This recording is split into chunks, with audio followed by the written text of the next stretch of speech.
أن لا إله إلا الله وحده لا شريك له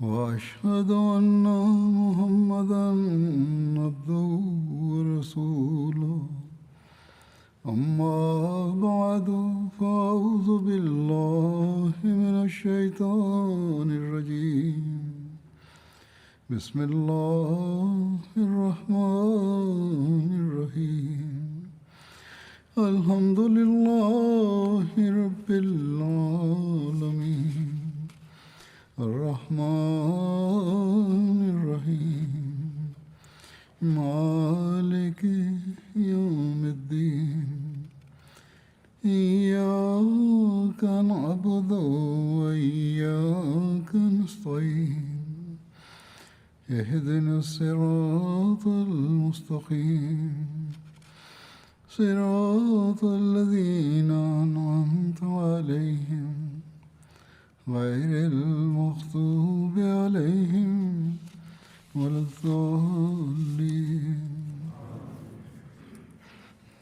ഹസ്രത്ത് അബൂബക്കർ സിദ്ദീഖ് റളിയല്ലാഹു അൻഹുവിൻ്റെ കാലഘട്ടത്തിലെ പ്രക്ഷോഭകാരികൾക്കെതിരിൽ നടന്ന ഉദ്യമങ്ങളെ സംബന്ധിച്ചുള്ള പരാമർശമായിരുന്നു നടന്നിരുന്നത്. പ്രക്ഷോഭകാരികൾക്കെതിരിലുള്ള 7ാമത്തെ ഉദ്യമത്തെ സംബന്ധിച്ചുള്ള വിവരണങ്ങളുടെ അടിസ്ഥാനത്തിൽ ഈ ഉദ്യമം ഹസ്രത്ത് ഖാലിദ് ബിൻ സഈദ് ഇബ്നു ആസിൻ്റേതായിരുന്നു. അദ്ദേഹം പ്രക്ഷോഭകാരികളായ മുർത്തദീങ്ങൾക്കെതിരെ നിയോഗിക്കപ്പെട്ടതായിരുന്നു. ഹസ്രത്ത് അബൂബക്കർ റളിയല്ലാഹു തആല അൻഹു ഹസ്രത്ത് ഖാലിദ് ബിൻ സഈദ് ബിൻ ആസിനായി പതാക തയ്യാറാക്കുകയും അദ്ദേഹത്തെ സിറിയയിലെ അതിർത്തി പ്രദേശമായ ഗംപത്തീനിലേക്ക് അയക്കുകയും ചെയ്തു. ഹസ്രത്ത് ഖാലിദ് ബിൻ സഈദ് ഇബ്നു ആസിനെ സംബന്ധിച്ച് പറയുകയാണെങ്കിൽ അദ്ദേഹത്തിൻ്റെ പേര് ഖാലിദ് എന്നും സ്ഥാനപ്പേര് അബൂ സഈദ് എന്നുമായിരുന്നു. അദ്ദേഹത്തിൻ്റെ പിതാവിൻ്റെ പേര് സഈദ് ബിൻ ആസ് ബിനു, മാതാവിൻ്റെ പേര് ലുബീന ബിൻത്ത് ഉബാബ് എന്നുമായിരുന്നു. ഉമ്മ ഖാലിദ് എന്ന പേരിലാണ് അവർ അറിയപ്പെട്ടിരുന്നത്. ആരംഭദശയിൽ തന്നെ ഇസ്ലാം സ്വീകരിച്ച വ്യക്തിയാണ് ഹസ്രത്ത് ഖാലിദ്. ചിലർ പറയുന്നത് ഹസ്രത്ത് അബൂബക്കർ റളിയല്ലാഹു ശേഷം ഇസ്ലാം സ്വീകരിച്ച വ്യക്തിയാണെന്നാണ്. അദ്ദേഹം 3ാമത്തെയോ 4ാമത്തെയോ മുസ്ലിം ആയിരുന്നു. ചിലർ പറയുന്നത് അദ്ദേഹം 5ാമത്തെ മുസ്ലിം ആയിരുന്നു എന്നാണ്. അദ്ദേഹത്തിന് മുമ്പ് അതുവരെ ഹസ്രത്ത് അലി ബിൻ അബി താലിബ്, ഹസ്രത്ത് അബൂബക്കർ, ഹസ്രത്ത് സെയ്ദ് ബിൻ ഹാരിസ, ഹസ്രത്ത് സഅദ് ബിൻ അബി വക്കാസ് എന്നിവർ മാത്രമായിരുന്നു ഇസ്ലാം സ്വീകരിച്ചത്. ഹസ്രത്ത് ഖാലിദ് ഇസ്ലാം സ്വീകരിച്ച സംഭവം ഇപ്രകാരമാകുന്നു. അദ്ദേഹം അഗ്നിയുടെ അരികിൽ നിൽക്കുന്നതായി സ്വപ്നത്തിൽ കണ്ടു. അദ്ദേഹത്തിൻ്റെ പിതാവ് അദ്ദേഹത്തെ അഗ്നിയിലേക്ക് തള്ളിയിടാനായി ശ്രമിക്കുകയാണ്. റസൂൽ തിരുമേനി സല്ലല്ലാഹു അലൈഹി വസല്ലം അദ്ദേഹം അഗ്നിയിലേക്ക് വീഴാതിരിക്കാനായി അദ്ദേഹത്തിൻ്റെ ഇടുപ്പിൽ പിടിച്ചിരിക്കുന്നതായും കണ്ടു. അപ്പോൾ ഹസ്രത്ത് ഖാലിദ് പരിഭ്രമിച്ചുകൊണ്ട് എഴുന്നേറ്റു. എന്നിട്ട് പറഞ്ഞു, അള്ളാഹുവാണ് സത്യം, ഈ സ്വപ്നം സത്യമാണ്. പിന്നീട് അദ്ദേഹം ഹസ്രത്ത് അബൂബക്കറിനെ കണ്ടപ്പോൾ അദ്ദേഹത്തോട് തൻ്റെ സ്വപ്നത്തെക്കുറിച്ച് പരാമർശിച്ചു. ഹസ്രത്ത് അബൂബക്കർ പറഞ്ഞു, നിനക്ക് നന്മ ചെയ്യാൻ ആഗ്രഹിക്കുന്നു, നിന്നെ രക്ഷിക്കാൻ അള്ളാഹു ആഗ്രഹിക്കുന്നു. അതായത് മുഹമ്മദ് സല്ലല്ലാഹു അലൈഹി വസല്ലം അള്ളാഹുവിൻ്റെ ദൂതനാകുന്നു, അദ്ദേഹത്തെ പിൻപറ്റുക. കാരണം നീ ഇസ്ലാം സ്വീകരിച്ചുകൊണ്ട് ആ മഹാത്മാവിനെ പിൻപറ്റുകയാണെങ്കിൽ ആ മഹാത്മാവ് നിന്നെ അഗ്നിയിൽ വീഴുന്നതിൽ നിന്നും രക്ഷിക്കുന്നതായിരിക്കും, നിന്റെ പിതാവ് അഗ്നിയിൽ വീഴുന്നതായിരിക്കും. അങ്ങനെ ഹസ്രത്ത് ഖാലിദ് നബി തിരുമേനി സല്ലല്ലാഹു അലൈഹി വസല്ലമയുടെ സവിധത്തിൽ ഹാജരായി. നബി സല്ലല്ലാഹു അലൈഹി വസല്ലം തിരുമേനി മക്കയിലുള്ള അജിയാദ് എന്ന സ്ഥലത്തായിരുന്നു. മക്കയിലുള്ള സഫാ പർവ്വതത്തിന് ചേർന്നുള്ള സ്ഥലമാണ് അജിയാദ്. റസൂൽ തിരുമേനി സല്ലല്ലാഹു അലൈഹി വസല്ലം അവിടെയാണ് ആടുകളെ മേയ്ക്കാറുണ്ടായിരുന്നത്. ഹദ്രത്ത് ഖാലിദ് നബി സല്ലല്ലാഹു അലൈഹി വസല്ലമയോട് പറഞ്ഞു, അല്ലയോ മുഹമ്മദ് സല്ലല്ലാഹു അലൈഹി വസല്ലം, താങ്കൾ ആരിലേക്കാണ് വിളിക്കുന്നത്? നബി സല്ലല്ലാഹു അലൈഹി വസല്ലം തിരുമേനി പറഞ്ഞു, ഏകനും പങ്കുകാരനുമില്ലാത്തവനായ അള്ളാഹുവിലേക്കാണ് ക്ഷണിക്കുന്നത്. കൂടാതെ മുഹമ്മദ് സല്ലല്ലാഹു അലൈഹി വസല്ലം അവൻ്റെ ദാസനും ദൂതനുമാണെന്നതിലേക്കും കേൾക്കാത്തതും കാണാത്തതും നഷ്ടം വരുത്താത്തതും ഗുണം വരുത്താത്തതും ആരാണ് തന്നെ ആരാധിക്കുന്നത് ആരാണ് ആരാധിക്കാത്തത് എന്നറിയാത്ത കല്ലുകളെ പൂജിക്കുന്നത് ഉപേക്ഷിക്കുന്നതിലേക്കുമാണ് ഞാൻ ക്ഷണിക്കുന്നത്. ഹദ്റത്ത് ഖാലിദ് പറഞ്ഞു, അള്ളാഹു അല്ലാതെ മറ്റൊരു ആരാധനയുമില്ലെന്ന് ഞാൻ സാക്ഷ്യം വഹിക്കുന്നു. താങ്കൾ അള്ളാഹുവിൻ്റെ ദൂതനാണെന്നും ഞാൻ സാക്ഷ്യം വഹിക്കുന്നു. ഹദ്റത്ത് ഖാലിദ് ഇസ്ലാം സ്വീകരിച്ചതിൽ നബി സല്ലല്ലാഹു അലൈഹി വസല്ലം തിരുമേനി വളരെ സന്തോഷവാനായി. ഇസ്ലാം സ്വീകരിച്ച ശേഷം ഹദ്റത്ത് ഖാലിദ് മറിഞ്ഞിരിക്കുന്നു. അദ്ദേഹത്തിൻ്റെ പിതാവ് അദ്ദേഹം ഇസ്ലാം സ്വീകരിച്ച കാര്യം അറിഞ്ഞപ്പോൾ ഇസ്ലാം സ്വീകരിച്ചിട്ടില്ലാത്ത മറ്റു മക്കളെ ഹദ്റത്ത് ഖാലിദിനെ തിരയുന്നതിനായി അയച്ചു. അങ്ങനെ അവർ അദ്ദേഹത്തെ തിരഞ്ഞുപിടിച്ച് പിതാവിൻ്റെ അടുക്കലെത്തിച്ചു. പിതാവ് ഹദ്റത്ത് ഖാലിദിനെ വഴക്കു പറയാനും ഉപദ്രവിക്കുവാനും തുടങ്ങി. തൻ്റെ കയ്യിലുണ്ടായിരുന്ന വടി കൊണ്ട് അടിക്കുവാനും തുടങ്ങി. തൽഫലമായി അദ്ദേഹത്തിൻ്റെ തല പൊട്ടി. അതോടൊപ്പം ഇങ്ങനെ പറഞ്ഞുകൊണ്ടിരുന്നു, നീ മുഹമ്മദ് സല്ലല്ലാഹു അലൈഹി വസല്ലമയിൽ പിൻപറ്റിയിരിക്കുന്നു. എന്നാൽ അദ്ദേഹത്തിൻ്റെ സമുദായം അദ്ദേഹത്തെ എതിർക്കുന്നത് കാണുകയും ചെയ്യുന്നു. അവരുടെ ബിംബങ്ങളെക്കുറിച്ച് മോശമായി പറയുകയും അവരുടെ പൂർവ്വപിതാക്കളെ പഴിക്കുകയും ചെയ്യുന്ന വ്യക്തിയാണ് അദ്ദേഹം. അത് ഖാലിദ് മറുപടിയായി പറഞ്ഞു, അള്ളാഹുവാണ് സത്യം, ഞാൻ ആ മഹാത്മാവ് സല്ലല്ലാഹു അലൈഹി വസല്ലമയെ പിൻപറ്റിക്കഴിഞ്ഞു. അപ്പോൾ അദ്ദേഹത്തിൻ്റെ പിതാവിന് കലശലായ കോപം വന്നു. എന്നിട്ട് പറഞ്ഞു, അല്ലയോ വിഡ്ഢി, എൻ്റെ കൺമുന്നിൽ നിന്ന് അകന്നു പോവുക, എങ്ങോട്ട് വേണമെങ്കിലും പോയിക്കൊള്ളുക, ഞാൻ നിനക്ക് ഭക്ഷണം നൽകുന്നതല്ല. അപ്പോൾ ഹദ്റത്ത് ഖാലിദ് പറഞ്ഞു, താങ്കൾ എൻ്റെ ഭക്ഷണം മുടക്കുകയാണെങ്കിൽ എനിക്ക് ജീവിച്ചിരിക്കുന്നതിനായുള്ള ജീവിത വിഭവങ്ങളെ അള്ളാഹു നൽകുന്നതായിരിക്കും. അങ്ങനെ അദ്ദേഹത്തിൻ്റെ പിതാവ് അദ്ദേഹത്തെ വീട്ടിൽ നിന്നും പുറത്താക്കി. അദ്ദേഹത്തോട് ആരും തന്നെ സംസാരിക്കരുതെന്ന് അയാൾ തൻ്റെ മറ്റു മക്കളോട് പറയുകയും ചെയ്തു. അങ്ങനെ ഖാലിദ് അവിടെ നിന്നും പുറപ്പെടുകയും നബി സല്ലല്ലാഹു അലൈഹി വസല്ലം തിരുമേനി അടുക്കൽ വന്ന് തങ്ങുകയും ചെയ്തു.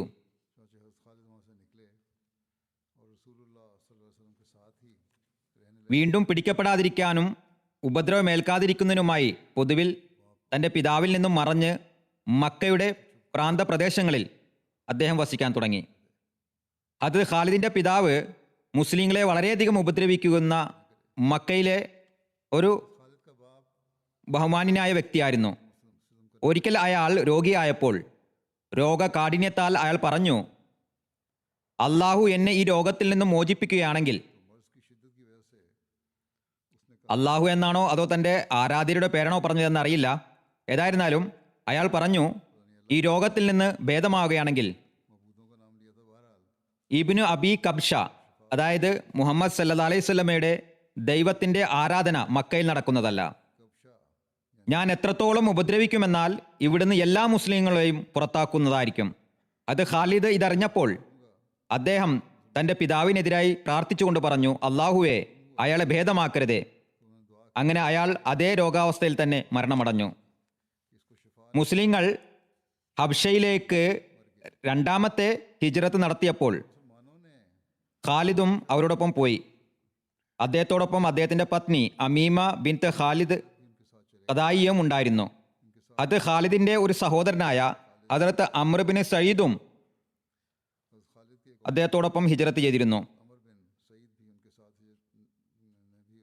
ഖൈബർ യുദ്ധസമയത്ത് ഹദ്റത്ത് ഖാലിദ് ഹബ്ഷയിൽ നിന്ന് ഹദ്റത്ത് ജാഫർ ബിൻ അബി താലിബിനൊപ്പം നബി സല്ലല്ലാഹു അലൈഹി വസല്ലം തിരുമേനിയുടെ സവിധത്തിലെത്തി. ഖൈബർ യുദ്ധത്തിൽ പങ്കെടുത്തിരുന്നില്ല എങ്കിലും നബി സല്ലല്ലാഹു അലൈഹി വസല്ലം തിരുമേനി യുദ്ധം മുതലിൽ നിന്ന് അദ്ദേഹത്തിന് വിഹിതം നൽകിയിരുന്നു. അതിനുശേഷം ഉംറത്തുൽ ഖദാ, മക്ക വിജയം, ഹുനൈൻ, തായിഫ്, തബൂക്ക് തുടങ്ങിയ യുദ്ധങ്ങളിൽ എല്ലാം തന്നെ നബി സല്ലല്ലാഹു അലൈഹി വസല്ലം തിരുമേനിയോടൊപ്പം അദ്ദേഹം ഉണ്ടായിരുന്നു. ബദർ യുദ്ധത്തിൽ അദ്ദേഹത്തിന് പങ്കെടുക്കാൻ കഴിഞ്ഞിരുന്നില്ല. അതിൽ അദ്ദേഹം എപ്പോഴും ദുഃഖിതനായിരുന്നു. നബി സല്ലല്ലാഹു അലൈഹി വസല്ലം തിരുമേനിയോട് അദ്ദേഹം പറഞ്ഞു, അള്ളാഹുവിൻ്റെ റസൂലെ, ഞങ്ങൾക്ക് ബദർ യുദ്ധത്തിൽ താങ്കളോടൊപ്പം പങ്കാളികളാകാൻ സാധിച്ചില്ല. നബി സല്ലല്ലാഹു അലൈഹി വസല്ലം പറഞ്ഞു, ജനങ്ങൾക്ക് ഒരു ഹിജ്റത്തിൻ്റെ ബഹുമതി ലഭിക്കുകയും നിങ്ങൾക്ക് 2 ഹിജ്റത്തിൻ്റെ ബഹുമതി ലഭിക്കുകയും ചെയ്യുന്നത് നിങ്ങൾ ഇഷ്ടപ്പെടുന്നില്ലേ? അടുത്ത ഖലീഫത്തുൽ മസീഹ് സാനി ദീബാച്ച തഫ്സീറുൽ ഖുർആനിൽ വഹി എഴുതുന്നവരുടെ പേരുകൾ പരാമർശിച്ചെടുത്ത് ഹദ്രത്ത് ഖാലിദ് ബിൻ സയ്യിദ് ബിനു ആസിന്റെ പേരും രേഖപ്പെടുത്തിയിരിക്കുന്നു. ഹദ്രത്ത് ഖാലിദ് ബിൻ സയ്യിദിനെ നബി സല്ലല്ലാഹു അലൈഹി വസല്ലം യമനിൽ നിന്ന് സദക്കകൾ പിരിക്കുന്നതിനായി നിയമിച്ചിരുന്നു. നബി സല്ലല്ലാഹു അലൈഹി വസല്ലമയുടെ വഫാത്ത് വരെ അദ്ദേഹം ആ സ്ഥാനത്ത് തുടർന്നു. നബി തിരുമേനി സല്ലല്ലാഹു അലൈഹി വസല്ലമയുടെ വഫാത്തിന് ശേഷം മദീനയിലേക്ക് വന്നപ്പോൾ ഹദ്രത്ത് അബൂബക്കർ അദ്ദേഹത്തോട് പറഞ്ഞു, താങ്കൾ എന്തിനാണ് മടങ്ങി വന്നത്? അപ്പോൾ താൻ റസൂൽ തിരുമേനി സല്ലല്ലാഹു അലൈഹി വസല്ലം ശേഷം ആർക്കു വേണ്ടിയും പണിയെടുക്കുന്നതല്ല എന്ന് അദ്ദേഹം പറഞ്ഞു. ഹദ്രത്ത് അബൂബക്കറിനെ ബയ്യത്ത് ചെയ്യുന്നതിൽ അദ്ദേഹം കാലതാമസം വരുത്തി എന്ന് പറയപ്പെടുന്നു. എന്നാൽ ബനു ഹാഷിം ഹദ്രത്ത് അബൂബക്കറിൽ ബയ്യത്ത് ചെയ്തപ്പോൾ ഹദ്രത്ത് ഖാലിദും ഹദ്രത്ത് അബൂബക്കറിന്റെ കയ്യിൽ ബയ്യത്ത് ചെയ്തു. പിന്നീട് ഹദ്രത്ത് അബൂബക്കർ അദ്ദേഹത്തെ വിവിധ സന്ദർഭങ്ങളിൽ സൈന്യങ്ങളുടെ അമീറാക്കി അയക്കുകയുണ്ടായി. ഹദ്രത്ത് അബൂബക്കറിന്റെ ഖിലാഫത്ത് കാലഘട്ടത്തിൽ മർജു സഫർ യുദ്ധത്തിൽ ഹദ്രത്ത് ഖാലിദ് ഷഹീദാക്കപ്പെടുകയുണ്ടായി. ചിലരുടെ അഭിപ്രായത്തിൽ മർജു സഫർ യുദ്ധം ഹദ്രത്ത് ഉമറിന്റെ ഖിലാഫത്ത് കാലഘട്ടത്തിന്റെ ആരംഭത്തിൽ 14 ഹിജറിയിലാണ് നടന്നത്. ഹദ്രത്ത് ഖാലിദ് സിറിയയിൽ വെച്ച് അജ്നാദീൻ യുദ്ധത്തിൽ ഹദ്രത്ത് അബൂബക്കറിന്റെ വഫാത്തിന് 24 ദിവസം മുമ്പാണ് ഷഹീദായതെന്ന് പറയുന്നു. താരിഖ് തിബ്രിയിൽ മുർത്തദികൾക്കെതിരെയുള്ള ഹദ്രത്ത് ഖാലിദിന്റെ ഉദ്യമത്തിന്റെ വിവരണം ഇപ്രകാരം കാണാവുന്നതാണ്. ഹദ്രത്ത് അബൂബക്കർ മുർത്തദീങ്ങളെ അടിച്ചമർത്തുന്നതിനായി പതാക തയ്യാറാക്കിയപ്പോൾ തിരഞ്ഞെടുക്കപ്പെടുകയും ചെയ്തപ്പോൾ അതിലൊരാൾ ഹദ്രത്ത് ഖാലിദ് ബിൻ സയ്യിദ് ആയിരുന്നു. ഹദ്രത്ത് ഉമർ അദ്ദേഹത്തെ അമീറാക്കുന്നതിൽ നിന്നും ഹദ്രത്ത് അബൂബക്കറിനെ വിലക്കിക്കൊണ്ട് പറഞ്ഞു, അദ്ദേഹത്തെ കൊണ്ട് പണിയെടുപ്പിക്കരുത്. ഹദ്രത്ത് അബൂബക്കർ റളിയല്ലാഹു അൻഹു ഇല്ല എന്ന് പറഞ്ഞുകൊണ്ട് ഹദ്രത്ത് ഉമറിന്റെ അഭിപ്രായത്തെ തിരസ്കരിക്കുകയും ഹദ്രത്ത് ഖാലിദിനെ തൈമായിൽ സഹായ സേനയിൽ നിയമിക്കുകയും ചെയ്തു. സിറിയക്കും മദീനക്കും ഇടയിലുള്ള ഒരു പ്രശസ്തമായ പട്ടണമാണ് തൈമാ. ഹദ്രത്ത് അബൂബക്കർ ഹദ്രത്ത് ഖാലിദിനോട് തൈമായിലേക്ക് പോകുന്നതിനായുള്ള കൽപ്പന നൽകിയപ്പോൾ പറഞ്ഞു, സ്വന്തം സ്ഥലത്ത് നിന്ന് മാറാതെ ചുറ്റുപാടുമുള്ള ജനങ്ങളെ തന്നിലേക്ക് ക്ഷണിക്കുക, ദീനിനെ പരിത്യജിക്കാത്തവരെ മാത്രം സ്വീകരിക്കുക, എൻ്റെ കൽപ്പനകൾ വരുന്നതുവരെ നിങ്ങൾ ആരോടും ഏറ്റുമുട്ടുക യുദ്ധം ചെയ്യുകയോ ചെയ്യരുത്. അത് ഖാലിദ് തൈമാവിൽ തങ്ങി. ചുറ്റുപാടുമുള്ള ധാരാളം കൂട്ടങ്ങൾ അദ്ദേഹത്തോടൊപ്പം ചേർന്നു. റോമാക്കാർക്ക് മുസ്ലിങ്ങളുടെ ഈ മഹത്തായ സൈന്യത്തെക്കുറിച്ചുള്ള വിവരം ലഭിച്ചപ്പോൾ അവർ തങ്ങളുടെ സ്വാധീനത്തിലുള്ള അറബികളോട് സിറിയയിലെ യുദ്ധത്തിനായി സഹായം ചോദിച്ചു. റോമാക്കാരുടെ തയ്യാറെടുപ്പുകളും അറേബ്യൻ ഗോത്രങ്ങളുടെ വരവിനെയും കുറിച്ച് ഹദ്രത്ത് ഖാലിദ് ഹദ്രത്ത് അബൂബക്കറിന് അറിയിപ്പ് നൽകി. ഹദ്രത്ത് അബൂബക്കർ മറുപടിയായി എഴുതി, നീ മുന്നോട്ട് നീങ്ങുക, അല്പം പോലും പരിഭ്രമിക്കരുത്, അള്ളാഹുവിനോട് സഹായം അർത്ഥിക്കുക. ഈ അറിയിപ്പ് കിട്ടിയ ഉടൻ തന്നെ ഹദ്രത്ത് ഖാലിദ് ശത്രുക്കൾക്ക് നേരെ മുന്നേറി. അവരുടെ അടുക്കിലെത്തിയപ്പോൾ ശത്രുക്കളുടെ മേൽ ഒരു പ്രത്യേക ഭീതി ഉടലെടുക്കുകയും എല്ലാവരും തന്നെ സ്വന്തം ഇടം വിട്ടുകൊണ്ട് ചിതറിയോടുകയും ചെയ്തു. ഹദ്രത്ത് ഖാലിദ് ശത്രുക്കളുടെ ഇടം കൈവശപ്പെടുത്തി. ഹദ്രത്ത് ഖാലിദിനടുത്ത് ഒരുമിച്ച് കൂടിയ ഭൂരിഭാഗം പേരും മുസ്ലിങ്ങളാവുകയും ചെയ്തു. ഹദ്രത്ത് ഖാലിദ് ഈ വിജയത്തെക്കുറിച്ച് ഉള്ള അറിയിപ്പ് ഹദ്രത്ത് അബൂബക്കറിന് നൽകി. ഹദ്രത്ത് അബൂബക്കർ ഇപ്രകാരം എഴുതി, നീ മുന്നേറുക, എന്നാൽ ശത്രുക്കൾക്ക് പിന്നിൽ നിന്ന് ആക്രമിക്കുന്നുള്ള ഇടം നൽകുന്ന രീതിയിൽ മുന്നേറരുത്. ചരിത്ര ഗ്രന്ഥങ്ങളിൽ ഹദ്രത്ത് അബൂബക്കറിന്റെ കാലഘട്ടത്തിൽ മുർത്തദീങ്ങൾക്കെതിരായുള്ള ഹദ്രത്ത് ഖാലിദ് ബിൻ സയ്യിദിന്റെ പ്രവർത്തനങ്ങളെ സംബന്ധിച്ച് ഇത്രയും വിവരങ്ങളാണ് ലഭ്യമായിട്ടുള്ളത്. ഇതുകൂടാതെ ഹദ്രത്ത് അബൂബക്കറിന്റെ കാലഘട്ടത്തിൽ സിറിയ വിജയങ്ങളുമായി ബന്ധപ്പെട്ട പരാമർശങ്ങളിൽ അദ്ദേഹത്തിന്റെ പ്രവർത്തനങ്ങളെ സംബന്ധിച്ച് പിന്നീട് വിവരിക്കുന്നതായിരിക്കും. 8ാമത്തെ ഉദ്യമം ഹദ്രത്ത് തുറൈഫ ഇബ്നു ആജിസിന്റെ മുർത്തദീങ്ങൾക്കെതിരെയുള്ള ഉദ്യമമായിരുന്നു. ഹദ്രത്ത് അബൂബക്കർ ഒരു പതാക അത് തുറൈഫ ഇബ്നു എജാസിനും ഏൽപ്പിച്ചിരുന്നു. ബനു സലീമിനെയും ബനു അവാസിനെയും ആക്രമിക്കാനാണ് അദ്ദേഹത്തോട് കൽപ്പിച്ചത്. ഒരു റിവായത്തിൽ വന്നിരിക്കുന്നത് ഹദ്രത്ത് അബൂബക്കർ ബനു സലീം ബനു ഹവാസൻ എന്നീ ഗോത്രങ്ങളെ ആക്രമിക്കുന്നതിനായി മാനിബിനു ഹാജിസിനെയാണ് നിയോഗിച്ചതെന്നാണ്. ഏതായിരുന്നാലും അല്ലമ ഇബ്നു അബ്ദുൽ ബർ അൽ ഇസ്തിയാബിൽ ഹദ്രത്ത് ത്വാരിഫിൻ്റെയും മാൻ്റെയും പിതാവിൻ്റെ പേര് ഹാജിസ്, അതായത് സാവ് കൊണ്ടും, അല്ലമ ഇബ്നു അമീർ അസദുൽ ഗാബയിൽ ഹാജിർ, അതായത് റാ കൊണ്ടുമാണ് രേഖപ്പെടുത്തിയിരിക്കുന്നത്. ഖലീഫായി നിയമിക്കപ്പെട്ട ശേഷം ഹദ്രത്ത് അബൂബക്കർ ത്വരീഫ ഇബ്നു ഹാജിസിനെ ഇസ്ലാമിൽ ഉറച്ചു നിന്നിരുന്ന സലീമിലെ അറബികളുടെ മേൽനോട്ടക്കാരനാക്കി. അദ്ദേഹം ആത്മാർത്ഥതയുള്ള ആവേശമുള്ള വ്യക്തിയായിരുന്നു. അദ്ദേഹം വളരെ പ്രഭാവിതനുമായ പ്രഭാഷണങ്ങൾ നടത്തുകയും ബനു സലീമിലെ ധാരാളം അറബികൾ അദ്ദേഹത്തിനോടൊപ്പം ചേരുകയും ചെയ്തു.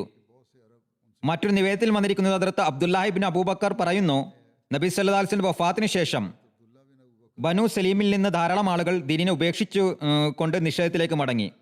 ചിലർ തങ്ങളുടെ ഗോത്രത്തലവനായ മാനിബിന് ഹാജിസ്, അല്ലെങ്കിൽ ചിലരുടെ അഭിപ്രായത്തിൽ അദ്ദേഹത്തിന്റെ സഹോദരനായ ത്വാരിഫ് ഇബ്നു ഹാജിസിന്റെ കൂടെ ഇസ്ലാമിൽ അടിയുറച്ചു നിന്നു.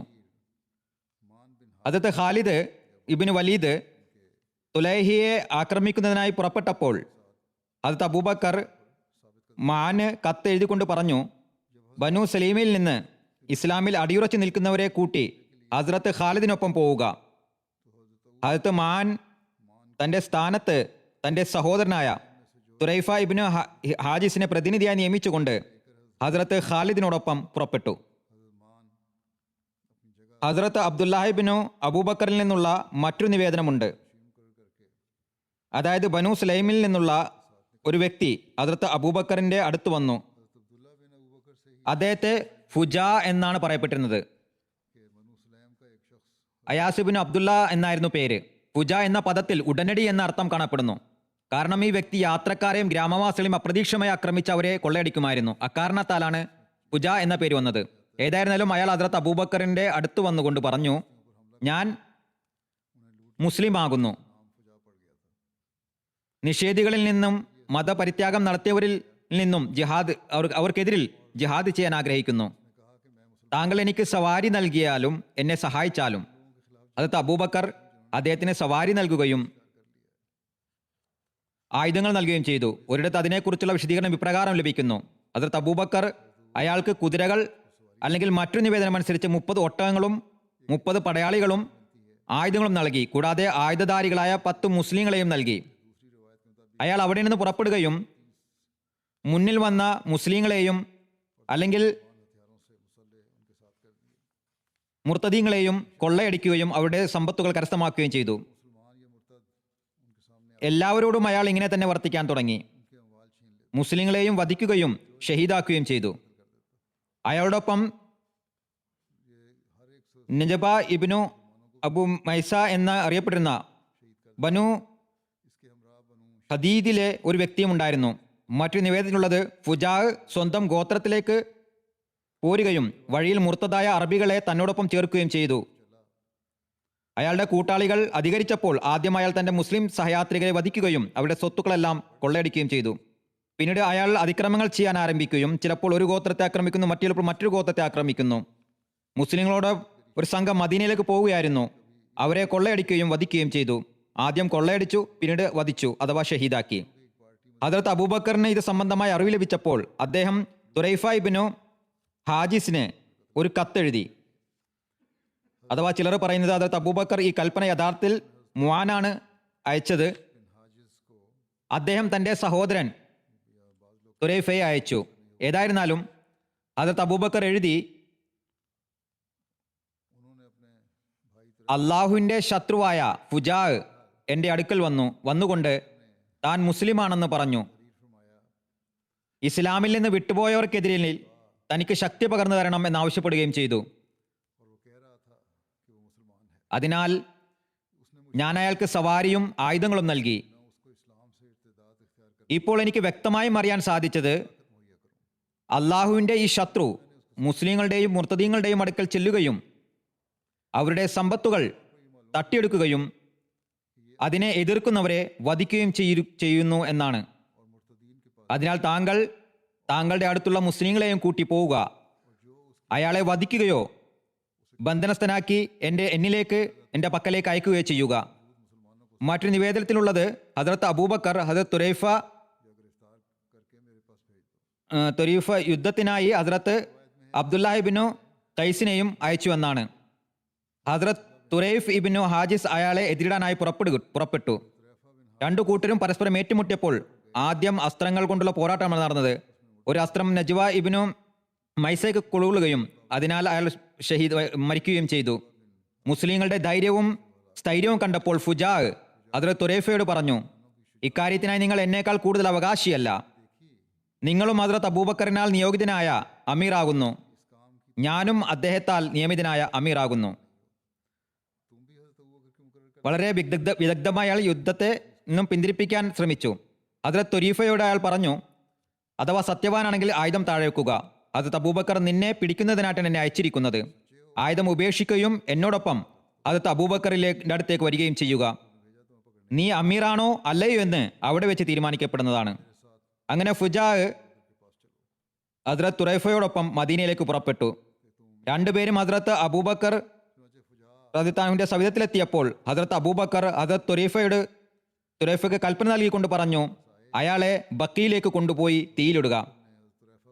അയാൾ മുസ്ലിങ്ങളോട് ഇങ്ങനെയായിരുന്നു വർത്തിച്ചു കൊണ്ടിരുന്നു എന്നതിനാലാണ് അയാളുടെ പ്രകാരം തന്നെ വർത്തിച്ചത്. ഹദരത്ത് തുറൈഫ അയാളെ അവിടെ കൊണ്ടുപോവുകയും അദ്ദേഹം അയാളെ തീയിലിടുകയും ചെയ്തു. ഒരു നിവേദനത്തിൽ വന്നിരിക്കുന്നത്, യുദ്ധത്തിനിടയിൽ ഫുജ ഓടിയപ്പോൾ ഹദരത്ത് തുറൈഫ അയാളെ പിന്തുടർന്ന് പിടിക്കുകയും ബന്ധനസ്ഥനാക്കി ഹദരത്ത് അബൂബക്കറിന്റെ അടുത്ത് അയക്കുകയും ചെയ്തു. അയാൾ ഹദരത്ത് അബൂബക്കറിന്റെ അടുത്ത് എത്തിയപ്പോൾ അദ്ദേഹം അയാൾക്കായി മദീനയിൽ വലിയൊരു തീക്കുണ്ടം തയ്യാറാക്കുകയും അയാളെ കൈകാലുകൾ ബന്ധിച്ച് അതിലേക്ക് എറിയുകയും ചെയ്തു എന്നാണ്. പ്രക്ഷോഭകാരികളായ മുർത്തദിങ്ങൾക്കെതിരായ 9ാമത്തെ ഉദ്യമം ഹസ്രത്ത് അലായിബിനു ഹസ്രമിൻ്റെതായിരുന്നു. ഹസ്രത്ത് അബൂബക്കർ ഒരു പതാക ഹസ്രത്ത് അലായിബിനു ഹസ്രമിക്ക് നൽകുകയും അദ്ദേഹത്തിനോട് ബഹ്റൈനിലേക്ക് പോകാൻ കൽപ്പന നൽകുകയും ചെയ്തു.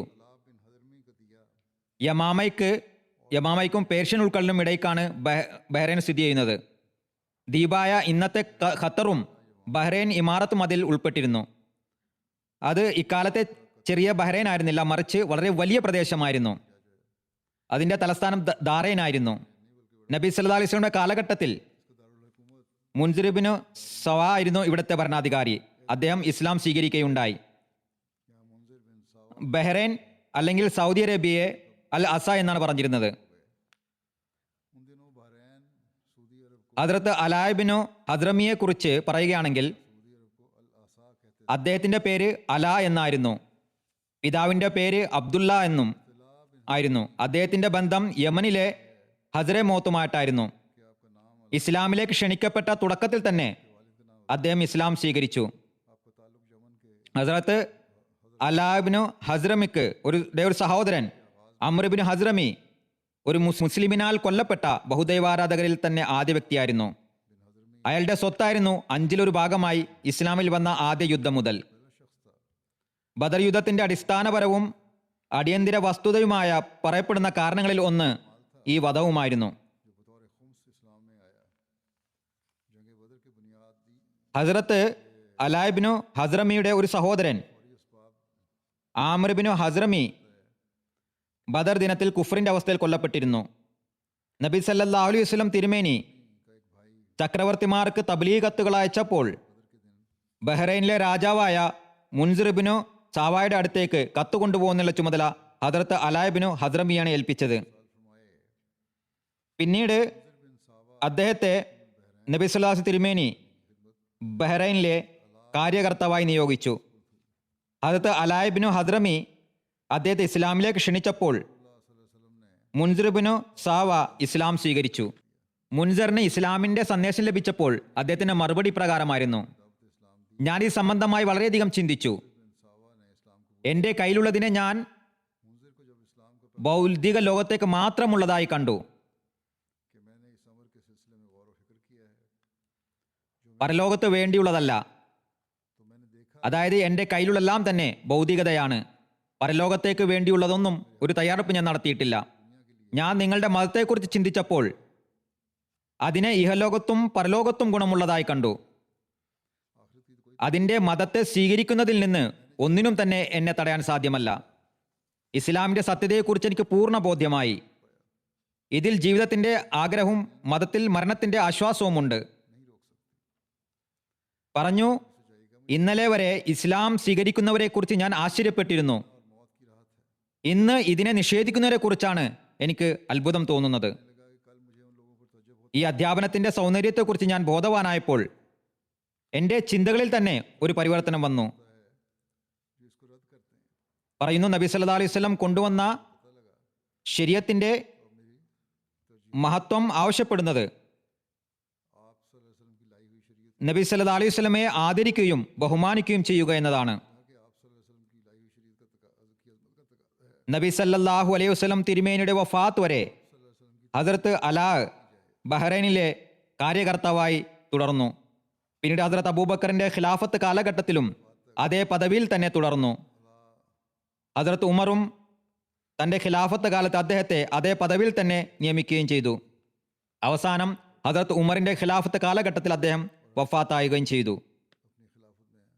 തബക്കാത്ത് ഇബ്നു സഅദിന്റെ അഭിപ്രായം അനുസരിച്ച് ഒരിക്കൽ ബഹ്റൈൻ വാസികൾ നബി സല്ലല്ലാഹു അലൈഹി വസല്ലമയുടെ പക്കൽ ഹദ്രത്ത് അലാ ഇബ്നു ഹദ്രമിയെ സംബന്ധിച്ച് പരാതി ബോധിപ്പിച്ചപ്പോൾ നബി സല്ലല്ലാഹു അലൈഹി വസല്ലം തിരുമേനി അദ്ദേഹത്തെ സ്ഥാനഭ്രഷ്ടനാക്കുകയും ഹസ്രത്ത് അബാൻ ഇബ്നു സയ്യിദിനെ ഇബ്നു ആസിനെ തലസ്ഥാനത്ത് നിയമിക്കുകയും ചെയ്തു. നബി സല്ലല്ലാഹു അലൈഹി വസല്ലമയുടെ വഫാത്തിന് ശേഷം അവിടെ മതം ഉപേക്ഷിക്കുകയും പ്രക്ഷോഭവും വ്യാപിച്ചപ്പോൾ ഹദ്രത്ത് അവാൻ ഈ പദവി ഉപേക്ഷിച്ച് മദീനയിലേക്ക് മടങ്ങി. ഹദ്രത്ത് അബൂബക്കർ അദ്ദേഹത്തെ വീണ്ടും ബഹ്റൈനിലേക്ക് അയക്കാൻ ആഗ്രഹിച്ചപ്പോൾ നബി സല്ലല്ലാഹു അലൈഹി വസല്ലമയ്ക്ക് ശേഷം ആർക്കു വേണ്ടിയും പ്രവർത്തിക്കുന്നതല്ല എന്ന് പറഞ്ഞ് അദ്ദേഹം ഒഴിഞ്ഞു മാറി. അപ്പോൾ ഹദ്രത്ത് അബൂബക്കർ വീണ്ടും ഹദ്രത്ത് അലാ ഇബ്നു ഹദ്രമിയെ ബഹ്റൈനിലെ കാര്യകർത്താവായി നിയോഗിച്ചു.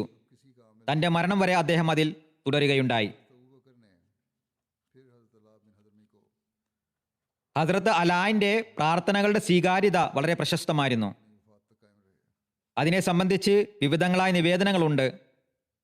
ഹദ്രത്ത് അബൂ ഹുറൈറ പറയാറുണ്ടായിരുന്നു, അദ്ദേഹത്തിന്റെ സവിശേഷതകളാലും ദുആ സ്വീകാര്യതയെ സംബന്ധിച്ചും ഞാൻ വളരെയധികം പ്രഭാവിതനായിരുന്നു.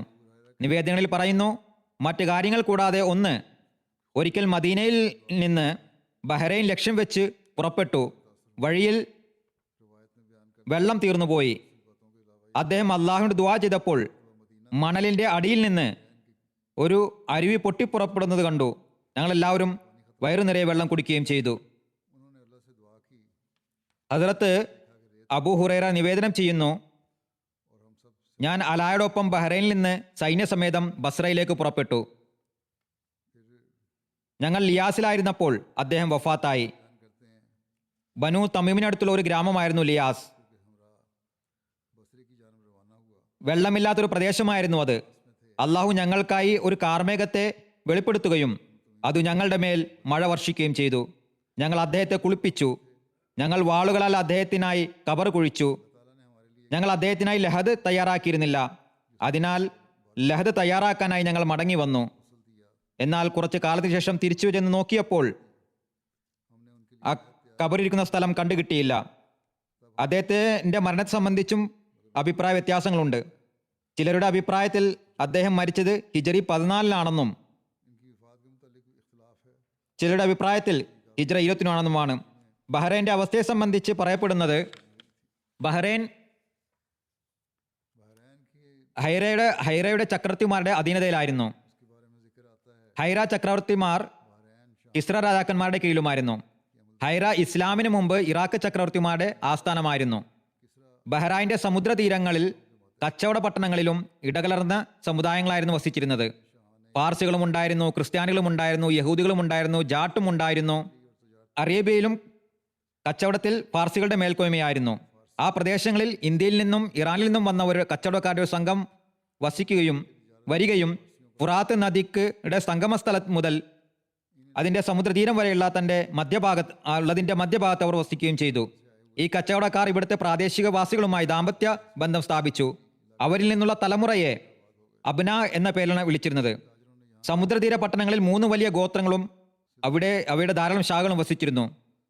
ഒന്ന് ബിക്ർബിന് വായിൽ, രണ്ടാമത് അബ്ദുൽ കൈസ്, മൂന്നാമത്തേത് അർബിയ. അവരുടെ ധാരാളം കുടുംബങ്ങളും ക്രിസ്ത്യാനികളായിരുന്നു. കുതിരകളെയും ഒട്ടകങ്ങളെയും ആടുകളെയും വളർത്തുക, കാരക്കയുടെ തോട്ടങ്ങൾ ഉണ്ടാക്കുക എന്നത് അവരുടെ പ്രധാന ജോലിയായിരുന്നു. ഹൈറ ഭരണകൂടത്തിന്റെ വിശ്വാസം ആർജിച്ച പ്രാദേശിക നേതാവായിരുന്നു ആ ഗോത്രങ്ങളുടെ കാര്യസ്ഥൻ. അവരിൽ ഒരാൾ മുന്തിരിബിന് സാവയുമായിരുന്നു. അദ്ദേഹം ബഹ്റൈനിലെ ജില്ലയായ ഹജറിലാണ് വസിച്ചിരുന്നത്. ഹജറിന് ചുറ്റുമുള്ള ഗോത്രമായ അബുൽ കൈസിൽ അദ്ദേഹത്തിന്റെ ഭരണമായിരുന്നു. അബ്ദുൽ കൈസ് ഗോത്രത്തിന്റെ 2 സംഘങ്ങൾ റസൂൽ തിരുമേനി സല്ലല്ലാഹു പക്കൽ ഹാജരായി. ഒരു സംഘം ഹിജ്റ 5 നബി സല്ലല്ലാഹു അലൈഹി വസല്ലം സവിധത്തിലെത്തി. അതിൽ 13-14 വ്യക്തികളാണ് ഉണ്ടായിരുന്നത്. അബ്ദുൽ കൈസ് ഗോത്രത്തിന്റെ 2ാമത്തെ സംഘം ആമുൽ വുഫൂദ് ഹിജ്റ 9-ാം വർഷം വീണ്ടും നബി സല്ലല്ലാഹു അലൈഹി വസല്ലം സവിധത്തിൽ ഹാജരായി. അതിൽ ജാറൂത്ത് അടക്കം 40 പേരായിരുന്നു. ജാറൂത്ത് നസ്രാണിയായിരുന്നു. ഇവിടെ വന്നാണ് മുസ്ലിം ആയത്. ഒരു നിവേദനം അനുസരിച്ച് ആ സംഘം നബി സല്ലല്ലാഹു അലൈഹി വസല്ലം അടുക്കൽ വരുന്നതിന് മുമ്പ് തന്നെ ഇസ്ലാം സ്വീകരിച്ചിരുന്നു. ഹജറിലെ ഫാർസികളും ക്രിസ്ത്യാനികളും യഹൂദികളും വളരെ വൈഷമ്യത്തോടു കൂടിയാണ് കപ്പം കൊടുക്കാൻ സമ്മതിച്ചത്. ബഹ്റൈനിലെ മറ്റ് ഗ്രാമങ്ങളും പട്ടണങ്ങളും അമുസ്ലിമായി തുടർന്നു. എന്നാൽ ഇവരും സന്ദർഭം കിട്ടുമ്പോഴെല്ലാം തന്നെ സമയാസമയം പ്രക്ഷോഭങ്ങൾ നടത്തിക്കൊണ്ടിരുന്നു. മുൻസിർബിന് സാവ ഇസ്ലാം സ്വീകരിച്ചപ്പോൾ റസൂൽ തിരുമേനി സല്ലല്ലാഹു അലൈഹി വസല്ലം വഴക്കമനുസരിച്ച് അദ്ദേഹത്തെ ബഹ്റൈനിലെ ഭരണാധികാരിയായി നിയമിച്ചു. ഇസ്ലാം സ്വീകരിച്ചതിനു ശേഷം അദ്ദേഹവും തന്റെ സമുദായത്തെ സത്യദീനിലേക്ക് ക്ഷണിക്കാൻ തുടങ്ങി. ജാറൂത്ത് ഇബ്നു മുഅല്ലായെ ദീനിന്റെ ശിക്ഷണം കരസ്ഥമാക്കുന്നതിനായി റസൂൽ തിരുമേനി സല്ലല്ലാഹു അലൈഹി വസല്ലമയുടെ സവിധത്തിലേക്ക് അയക്കുകയും ചെയ്തു. ജാറൂത്ത് മദീനയിലെത്തി ഇസ്ലാമിക അധ്യാപനങ്ങളെയും കൽപ്പനകളെയും കുറിച്ചുള്ള അറിവ് കരസ്ഥമാക്കി. പിന്നീട് തന്റെ സമുദായത്തിലേക്ക് മടങ്ങിച്ചെന്ന് അവരെ ദീനിനെ കുറിച്ച് തബ്ലീഗ് ചെയ്യുകയും ഇസ്ലാമിക അധ്യാപനങ്ങളെക്കുറിച്ച് അവരെ ബോധവാന്മാരാക്കാനുള്ള പ്രവർത്തനങ്ങൾ ആരംഭിക്കുകയും ചെയ്തു. നബി സല്ലല്ലാഹു അലൈഹി വസല്ലം തിരുമേനിയുടെ വഫാത്ത്, അതായത് ഹിജ്രി 11-ാം വർഷം, ഏതാനും ദിവസങ്ങൾക്ക് ശേഷം മുൻസിർ മരണമടഞ്ഞു. അപ്പോൾ അറബികളും അനറബികളും എല്ലാവരും തന്നെ പ്രക്ഷോഭം വിളംബരപ്പെടുത്തി. അബുൽ കൈസ് റളിയല്ലാഹു പറഞ്ഞു, അഥവാ മുഹമ്മദ് സല്ലല്ലാഹു അലൈഹി വസല്ലം അബുൽ കൈസ് ഗോത്രം പറഞ്ഞു, അഥവാ മുഹമ്മദ് സല്ലല്ലാഹു അലൈഹി വസല്ലം നബിയാണെങ്കിൽ ഒരിക്കലും തന്നെ മരിക്കയില്ലായിരുന്നു. എല്ലാവരും ദീനിനെ ഉപേക്ഷിച്ചു. അതത് ജാറൂത്തിന് ഇത് സംബന്ധമായി വിവരം ലഭിച്ചു. അത് ജാറൂത്ത് തന്റെ സമുദായത്തിന്റെ ബഹുമാന്യ വ്യക്തിയിൽപ്പെട്ടയാളായിരുന്നു. അദ്ദേഹം മദീനയിൽ പോവുകയും ശിക്ഷണം കരസ്ഥമാക്കിയ വ്യക്തിയുമായിരുന്നു. റസൂൽ തിരുമേനി സല്ലല്ലാഹു അലൈഹി വസല്ലമയുടെ അടുക്കിലേക്ക് ഹിജ്റത്ത് ചെയ്ത വ്യക്തിയുമായിരുന്നു. ഒരു നല്ല പ്രഭാഷകനുമായിരുന്നു. അതിൽ ജാറൂത്ത് മുർത്തദായ എല്ലാവരെയും ഒരുമിച്ച് കൂട്ടി നബി സല്ലല്ലാഹു അലൈഹി വസല്ലമയ്ക്ക് എന്തുകൊണ്ട് മരണം സംഭവിച്ചു എന്നതുമായി ബന്ധപ്പെട്ട് തുടർന്ന് എഴുന്നേറ്റ് നിന്ന് പ്രഭാഷണം നടത്തിക്കൊണ്ട് പറഞ്ഞു, അല്ലയോ അബുൽ കൈസിന്റെ സമൂഹമേ, ഞാൻ നിങ്ങളൊരു ചോദ്യം ചോദിക്കുകയാണ്. അത് നിങ്ങൾക്കറിയാമെങ്കിൽ എനിക്ക് ഉത്തരം നൽകുക. ഇനി അതിനെക്കുറിച്ച് അറിവില്ല എങ്കിൽ പറഞ്ഞു തരേണ്ടതില്ല. എന്ത് വേണമെങ്കിലും ചോദിച്ചോ എന്നവർ പറഞ്ഞു. ഹദറത്ത് ജാറൂത്ത് പറഞ്ഞു, മുൻകാലഘട്ടങ്ങളിൽ ലോകത്ത് അള്ളാഹുവിന്റെ പ്രവാചകന്മാർ വന്നിരുന്നു എന്നറിയാമോ? ജനങ്ങൾ പറഞ്ഞു, അതെ. അത് ജാറൂത്ത് പറഞ്ഞു, നിങ്ങൾക്ക് അവരെക്കുറിച്ചുള്ള അറിവുണ്ടോ, അതോ നിങ്ങൾ അവരെ കണ്ടിട്ടുണ്ടോ? അവർ പറഞ്ഞു, ഞങ്ങൾ കണ്ടിട്ടില്ല, ഞങ്ങൾക്ക് കേവലം അറിവ് മാത്രമേ ഉള്ളൂ. ഇതായിരുന്നു അവരുടെ മറുപടി. അത് ജാറൂത്ത് പറഞ്ഞു, അവർക്ക് പിന്നീട് എന്താണ് സംഭവിച്ചത്? ജനങ്ങൾ പറഞ്ഞു, അവരെല്ലാവരും മരിച്ചുപോയി. അപ്പോൾ അതിൽ ജാറൂത്ത് പറഞ്ഞു, അവരെല്ലാവരും മരിച്ചു പോയതുപോലെ തന്നെ മുഹമ്മദ് സല്ലല്ലാഹു അലൈഹി വസല്ലം മരിച്ചു പോയിരിക്കുന്നു. ഞാൻ വിളംബരപ്പെടുത്തുന്നു, ലാ ഇലാഹ ഇല്ലല്ലാഹ് വ അന്ന മുഹമ്മദൻ അബ്ദുഹു വ റസൂലു.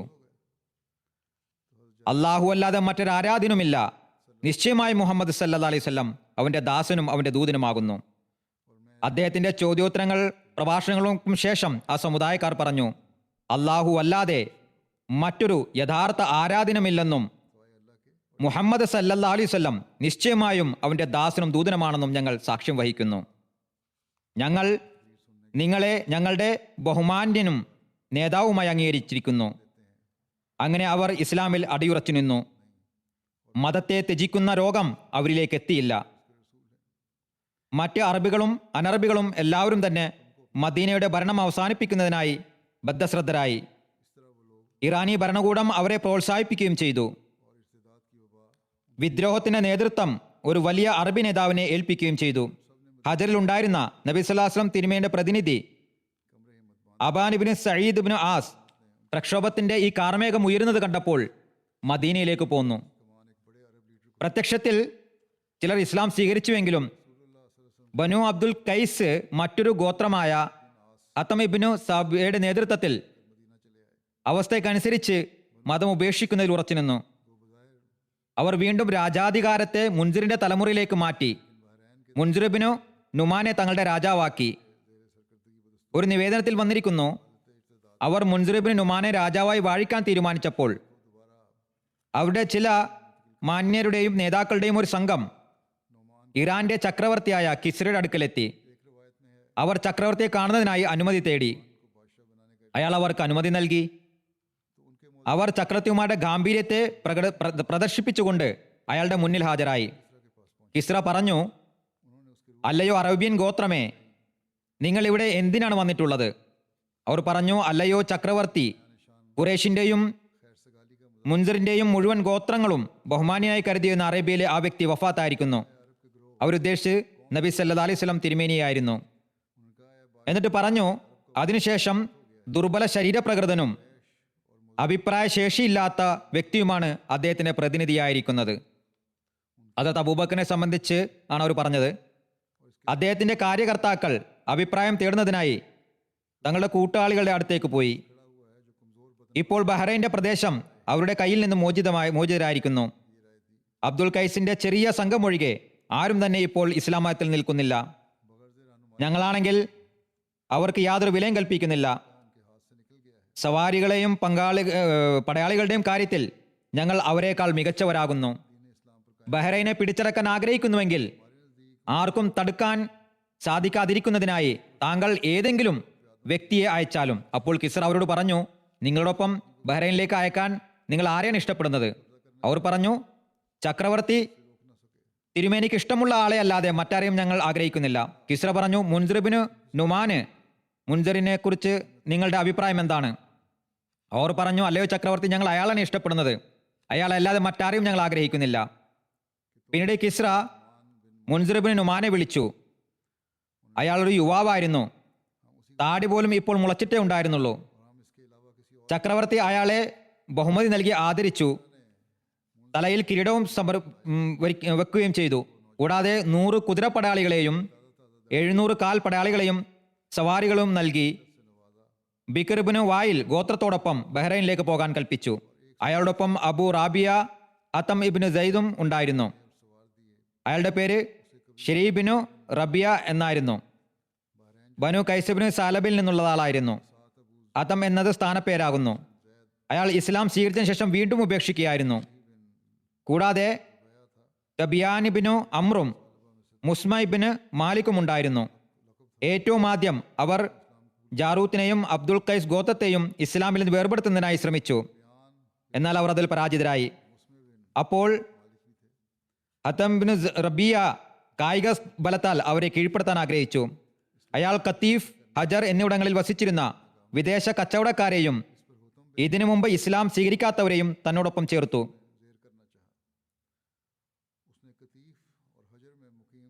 അബ്ദുൽ കൈസ് ഗോത്രക്കാർ തങ്ങളുടെ നേതാവായ ഹസരത്ത് ജാറൂത്ത് ഇബ്നു മുഅല്ലയുടെ അടുത്ത് 4000-ഓളം വരുന്ന തങ്ങളുടെ കൂട്ടാളികളെയും അടിമകളെയും കൂടെ ഒരുമിച്ചുകൂടി.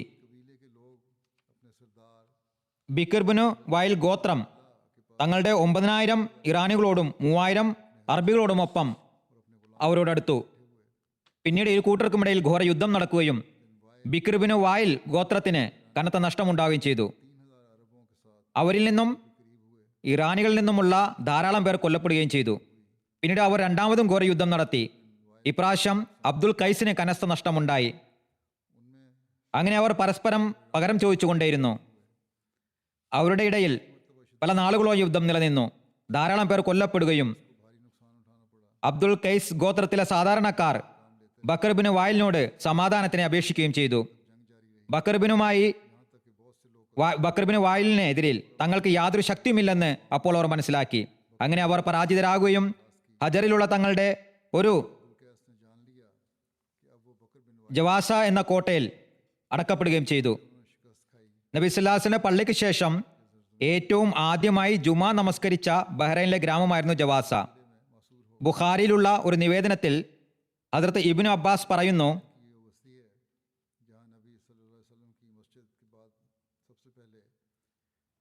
ഇന്ന അവല ജുമാത്തുൻ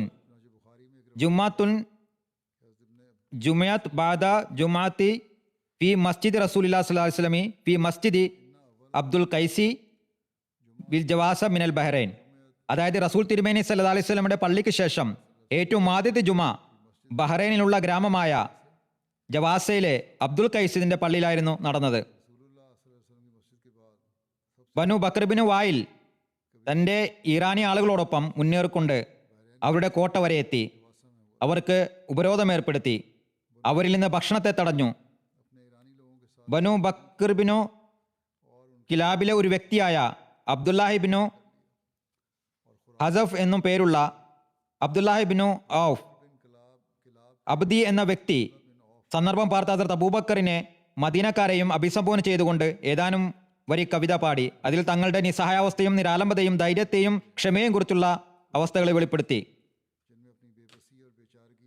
അതല്പം ദൈർഘ്യമേറിയ കവിത ആയിരുന്നുവെങ്കിലും അതിൻ്റെ പരിഭാഷ ഇപ്രകാരമാകുന്നു: അല്ലയോ ഗോത്രക്കാരെ, അല്ലയോ ശ്രോതാക്കളെ, അബൂബക്കറിനും മദീനയിലുമുള്ള എല്ലാ യുവാക്കൾക്കും സന്ദേശം എത്തിക്കുക. ജവാസയിൽ വിശപ്പിൻ്റെയും രോഷത്തിൻ്റെയും അവസ്ഥയിൽ വൈകുന്നേരമാക്കിയ യുവാക്കൾക്കായി എനിക്ക് നിങ്ങളിൽ നിന്നും സഹായം ലഭിക്കുമോ? എല്ലാ വഴികളിലും അവരുടെ രക്തം വീണ് കിടക്കുകയാണ്. അത് കാണുന്നവരുടെ കണ്ണുകളെ സൂര്യകിരണങ്ങൾ മഞ്ഞളിപ്പിക്കുകയാണ്. ബനു സഹലും അജലും ഷെയ്ബാനും ഖൈസും ഗോത്രങ്ങൾ അക്രമം കാണിച്ചുകൊണ്ട് അവരെ ഉപരോധിച്ചിരിക്കുകയാണ്. അവരുടെ നേതൃത്വം വഹിക്കുന്നത് ഗറൂർ ആകുന്നു. ഗറൂറിന്റെ യഥാർത്ഥ പേര് മുൻസിർ ഇബ്നു നുമാൻ ഇബ്നു മുൻസിർ എന്നാകുന്നു.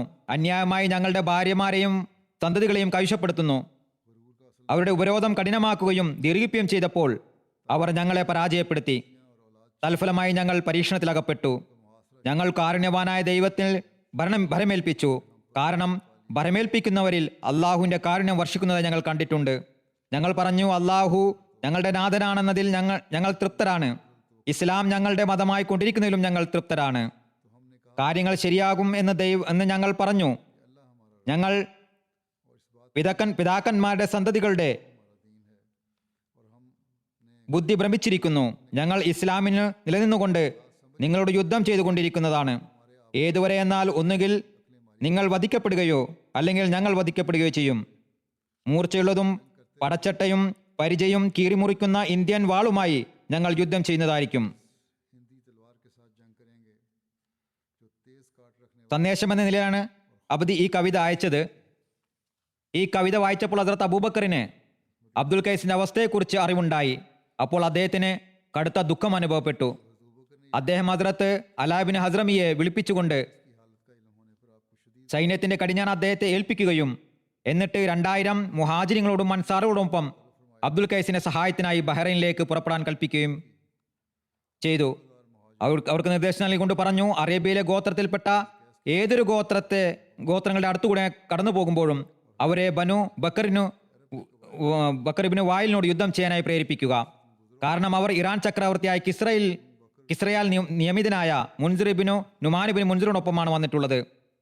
ആ ചക്രവർത്തി അയാളുടെ തലയിൽ കിരീടം വെച്ച് കൊടുത്തിരിക്കുന്നു. അള്ളാഹുവിന്റെ പ്രകാശത്തെ അണയ്ക്കാൻ ആഗ്രഹിക്കുന്നു. അള്ളാഹുവിന്റെ മിത്രങ്ങളെ വധിച്ചിരിക്കുന്നു. അതിനാൽ നിങ്ങൾ ലാ ഹൗല വലാ ഖുവത ഇല്ലാ ബില്ലാ, അതായത് അള്ളാഹു മുഖാന്തരമല്ലാതെ പാപത്തിൽ നിന്ന് രക്ഷ നേടാനുള്ള കഴിവില്ല, നന്മ ചെയ്യാനുള്ള കഴിവുമില്ല എന്ന് ചൊല്ലിക്കൊണ്ട് മുന്നേറുക. അതത് അലാ ബിൻ ഹസ്രമി പുറപ്പെട്ടു. അദ്ദേഹം യമാമയ്ക്കടുത്തുള്ള കൂടെ കടന്നുപോയപ്പോൾ അത് സമാമ ഇബ്നു അസാൽ ഇബ്നു ഹനീഫയുടെ ഒരു സംഘവുമായി കണ്ടുമുട്ടി. അതത് ഉസാമ അവരുമായി ചേർന്നു. കൂടാതെ തൈസിബിനു ആസിമും തന്റെ ഗോത്രമായ ബനു തമീമിനോടൊപ്പം ഹദ്റത്ത് അലായിബിനു ഹസ്രമിയുടെ സൈന്യത്തിൽ പങ്കാളികളായി. ഇതിനു മുമ്പ് ഖൈബർ ബിനു ആസിം സക്കാത്ത് നിഷേധികളിൽ ഉൾപ്പെട്ടിരുന്നു. ഗോത്രത്തിന്റെ സക്കാത്ത് മദീനയിലേക്ക് അയക്കുന്നത് നിർത്തലാക്കിയിരുന്നു. ഒരുമിച്ച് കൂട്ടിയ സക്കാത്ത് പണം ഉടമസ്ഥ തിരിച്ചു നൽകിയിരുന്നു. എന്നാൽ ഖാലിദ് ഇബ്നു വലീദ് യമാമയിൽ ബനു ഹനീഫയെ കീഴ്പ്പെടുത്തിയപ്പോൾ ഖൈസ് ഇബ്നു ആസിം മുസ്ലിങ്ങൾക്ക് മുന്നിൽ തലകുനിക്കുന്നതിനാണ് രക്ഷയെന്ന് മനസ്സിലാക്കുകയും തന്റെ ഗോത്രമായ ബനു തമീമയിൽ നിന്ന് സക്കാത്ത് ഒരുമിച്ച് കൂട്ടുകയും ചെയ്തു. കൂടാതെ ഹസ്രത്ത് അലായിബിന് ഹസ്രമിയുടെ സൈന്യത്തിൽ ചേരുകയും ചെയ്തു. ഹസ്രത്ത് അലായിന്റെ സൈന്യത്തെ ദഹന വഴി ബഹ്റൈനിലേക്ക് അയച്ചു.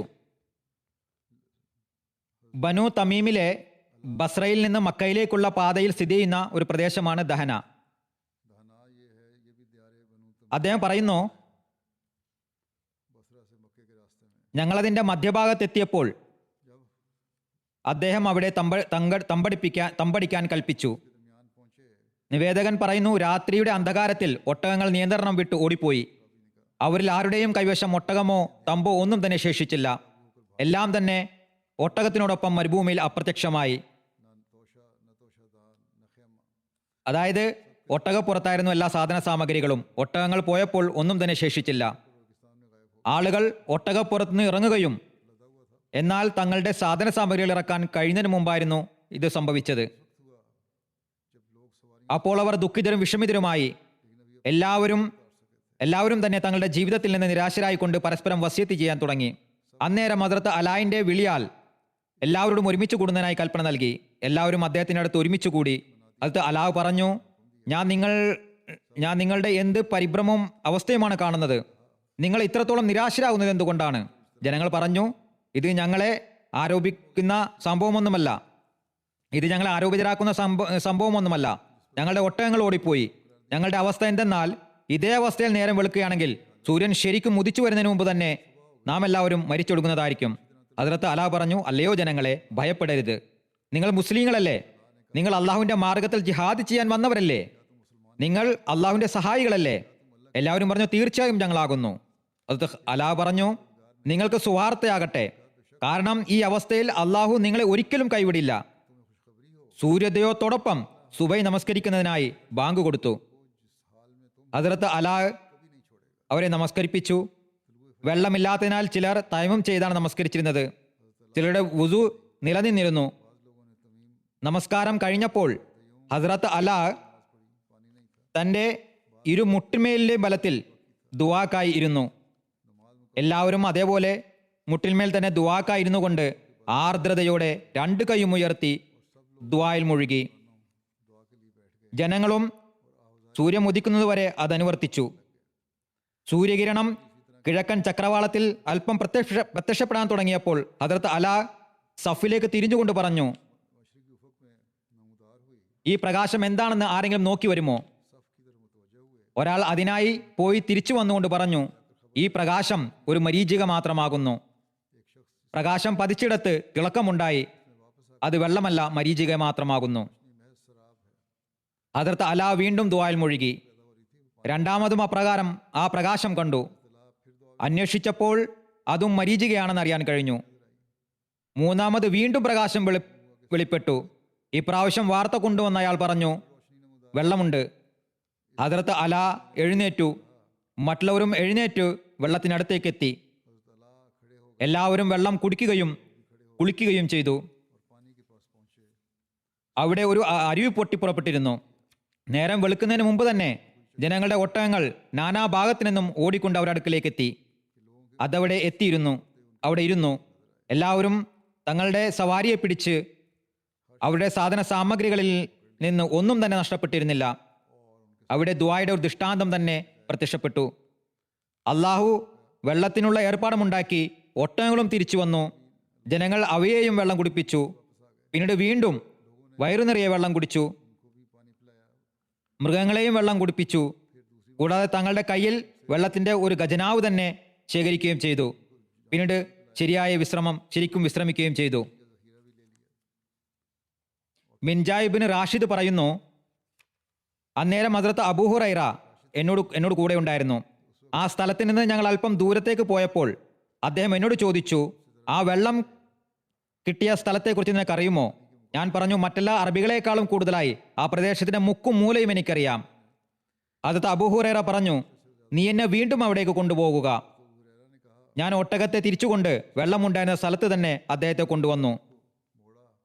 അവിടെ എത്തിയപ്പോൾ അവിടെ വെള്ളക്കെട്ടുമുണ്ടായിരുന്നില്ല, അതിൻ്റെ യാതൊരു അടയാളവും ഉണ്ടായിരുന്നില്ല.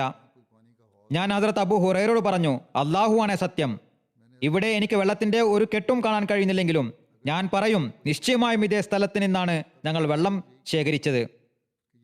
എന്നാൽ ഇതിനു മുമ്പ് ഒരിക്കലും തന്നെ ഞാൻ ഇവിടെ ശുദ്ധവും മാധുര്യമേറിയതുമായ വെള്ളം കണ്ടിട്ടില്ല. ഇപ്പോഴും പാത്രം വെള്ളത്താൽ നിറഞ്ഞിരിക്കുകയാണ്. ഹദ്റത്ത് അബൂ ഹുറൈറ പറഞ്ഞു, അല്ലയോ അബൂ സഹം, അള്ളാഹുവാണ് സത്യം, ഇതാണ് ആ സ്ഥലം, അതിനാലാണ് ഞാനിവിടെ വന്നത്, നിങ്ങളെയും കൊണ്ടാണ് വന്നത്. ഞാൻ എൻ്റെ പാത്രത്തിൽ വെള്ളം നിറച്ചിരുന്നു, അതിനെ ആ വെള്ള കെട്ടിനടുത്ത് വെക്കുകയും ചെയ്തിരുന്നു. ഞാൻ പറഞ്ഞു, അഥവാ ഇത് അള്ളാഹുവിൻ്റെ ദൃഷ്ടാന്തവും അള്ളാഹുവിൽ നിന്നിറങ്ങിയ കാരുണ്യവുമാണെങ്കിൽ ഞാൻ മനസ്സിലാക്കുന്നതാണ്, അഥവാ ഇത് കേവലം മഴവെള്ളമാണെങ്കിൽ അതും മനസ്സിലാക്കുന്നതാണ്. നോക്കുമ്പോൾ മനസ്സിലാകുന്നത് യഥാർത്ഥത്തിൽ ഇത് നമ്മെ രക്ഷിക്കുവാൻ വേണ്ടി അവൻ വെളിപ്പെടുത്തിയ അള്ളാഹുവിൻ്റെ ഒരു എന്നാണ്. അപ്പോൾ ഹദ്റത്ത് അബൂ ഹുറൈറ അള്ളാഹുവിനെ സ്തുതിച്ചു. പിന്നീട് തിരിച്ചു വന്ന് ഞങ്ങളുടെ വഴിയെ പുറപ്പെടുകയും ഹജറിൽ എത്തി തമ്പടിക്കുകയും ചെയ്തു. ഹദ്റത്ത് അബൂബക്കറിന് ഒരു കത്തയച്ചിരുന്നു. അത് ഇപ്രകാരമാകുന്നു: അമ്മാ ബഅദ്, അള്ളാഹു ഞങ്ങൾക്കായി ദഹന താഴ്വരയിൽ വെള്ളത്തിന്റെ ഒരു അരുവി ഒഴുക്കിയിരിക്കുന്നു. അതിനുശേഷം, ഈ സംഭവത്തിന് ശേഷം ഹദ്റത്ത് അബൂബക്കറിന് ഈ വാർത്ത ലഭിച്ചപ്പോൾ അദ്ദേഹം എഴുതി, അവിടെ അരുവിയുടെ യാതൊരു അടയാളവും ഉണ്ടായിരുന്നെങ്കിൽ പോലും കഠിനമായ പ്രയാസങ്ങൾക്കും അസ്വസ്ഥതയ്ക്കും ശേഷം ഞങ്ങൾക്ക് അള്ളാഹു തൻ്റെ ഒരു ദൃഷ്ടാന്തം കാണിച്ചു തന്നു. ഇത് ഹദ്റത്ത് അബൂബക്കറിന് കത്തെഴുതി, പ്രയാസങ്ങൾക്ക് ശേഷം ഞങ്ങൾക്ക് തൻ്റെ ഒരു ദൃഷ്ടാന്തം കാണിച്ചു തന്നു. അത് ഞങ്ങൾക്കെല്ലാവർക്കും ഗുണപാഠത്തിന് കാരണമായി. അതെന്തിനെന്നാൽ അവനെ സ്തുതിക്കുക, അതിനാൽ ദൈവസവിധത്തിൽ അർത്ഥിക്കുകയും അവൻ്റെ ദീനിന്റെ സഹായികൾക്കായി സഹായം തേടുകയും ചെയ്യുക. വെള്ളം ലഭിച്ച സംഭവത്തിന് ശേഷം ഹദ്റത്ത് അബൂബക്കറിനെ അയച്ച റിപ്പോർട്ടാണിത്. ഹദ്റത്ത് അബൂബക്കർ അള്ളാഹുവിനെ സ്തുതിക്കുകയും അവനോട് ദുആ ചെയ്യുകയും ചെയ്തു. എന്നിട്ട് പറഞ്ഞു, ദഹന താഴ്വരയെ സംബന്ധിച്ച് അറബികൾ എപ്പോഴും പറയുന്നത്, ഹദ്റത്ത് ലുക്മാനോട് ഈ താഴ്വരയെ സംബന്ധിച്ച് അവിടെ വെള്ളത്തിനായി കുഴിക്കണോ വേണ്ടയോ എന്ന് ചോദിച്ചപ്പോൾ അവിടെ കുഴിക്കുന്നതിൽ നിന്നും അദ്ദേഹം വിലക്കിക്കൊണ്ട് പറഞ്ഞു, ഇവിടുന്ന് ഒരിക്കലും തന്നെ വെള്ളം ലഭിക്കില്ല. അക്കാരണത്താൽ ആ താഴ്വരയിൽ അരുവി പൊട്ടിപ്പുറപ്പെടുന്നത് അള്ളാഹുവിൻ്റെ കഴിവിൻ്റെ ഒരു വലിയ അടയാളമാകുന്നു. അതിൻ്റെ അവസ്ഥ നാം മുൻപൊരു സമുദായത്തിലും കേട്ടിട്ടില്ല. ചുരുക്കത്തിൽ ഇത്തരത്തിലുള്ള ദൃഷ്ടാന്തങ്ങളും അള്ളാഹുവിന് വേണ്ടി ഉദ്യമങ്ങൾക്കായി പുറപ്പെട്ടിരുന്ന സഹാബികൾക്കായി വെളിപ്പെട്ടിരുന്നു. ഏതായിരുന്നാലും ഇതിൻ്റെ ബാക്കി ഭാഗം ഇൻഷാ അല്ലാഹ് പിന്നീട് വിവരിക്കുന്നതായിരിക്കും.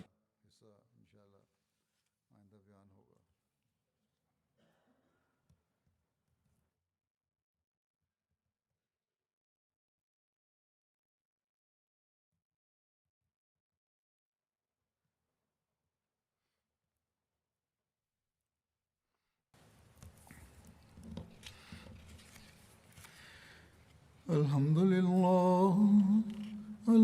لله نحمده ونستعينه ونستغفره